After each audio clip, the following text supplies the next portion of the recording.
তারা চাকরির দাবি করছেন। সেখানে রাজ্যের মাননীয় মুখ্যমন্ত্রী বলছেন যে 1000 টাকা দিয়ে ঘুগনি মুড়ির কিংবা চায়ের ব্যবসা খুলতে, কিন্তু তারা সেই স্বপ্ন দেখছেন না। তারা সেই স্বপ্নটাই দেখছেন যেখানে তারা শিক্ষকতা করবেন, তারা নিজের পায়ে দাঁড়াবেন, একটা সরকারি চাকরি করবেন এবং সেই স্বপ্ন যাতে বাস্তবায়িত হয় তাই আজকে তারা বিকাশ ভবনের সামনে এসে দাঁড়িয়েছেন। তারা বলছেন তারা যোগ্য, তারা বলছেন তারা ফুল মার্কস পেয়েছেন, তবুও তাদের আজকে চাকরি নেই।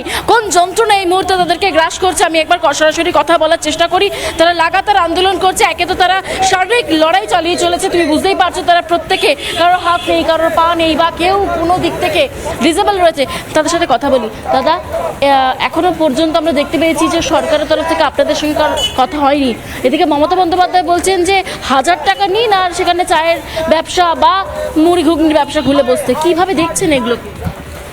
না, এত ডিগ্রি করার পরেও যদি আমাদেরকে ওটা করতে হয়, তাহলে আমি মাননীয় মুখ্যমন্ত্রীকে বলবো আপনি প্রথম স্টলটা আপনি খুলুন, তারপরে আমি সাদ্দাম হোসেন কথা দিচ্ছি ওই স্টল, তারপর পাশের স্টলটা আমি খুলবো। তাহলে অন্তত ওনাকে দেখে আমার দোকানে বেশি বিক্রি হবে, আমি সেটাই চাইছি। উনি যদি করতে পারেন আমিও করতে পারবো। আমরা এত শিক্ষিত কেন রাস্তায়? আমাদের তো এমনিতে একটা প্রতিবন্ধকতা রয়েছে। আমার মতো ছেলেটা রাত্রি একা কাটাচ্ছে এখানে রাস্তায়, সেখানে পুলিশ প্রোটেকশন দিচ্ছে না। আমি তো ভারতের নাগরিক, আমি তো অন্য দেশ থেকে আসিনি। এই রাজ্যেরই তো মুখ্যমন্ত্রী বলছেন যে বেকারত্বের হার কমছে, একেবারে ভরা জনসমক্ষে দাঁড়িয়ে বলছে। হ্যাঁ, কমছে, সেটা উল্টো দিক থেকে কমছে। এটা তো ভেবে নিতে হবে মাননীয়ের কথা অনুযায়ী। ওনারা প্রতিবন্ধী নিয়ে এত প্রোগ্রাম করছে যে আমরা পাশে আছি।